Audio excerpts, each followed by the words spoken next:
Power on.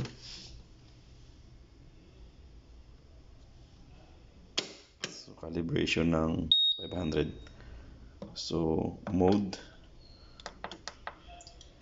Ito tayo sa change parameter, enter. Select parameter. Okay. Kuan pala yan. Enter. Continue. So, Hindi, yan yung arrow down. Pag change parameter ka, arrow down siguro ka. Hindi pa. Continue pa, isa. Continue.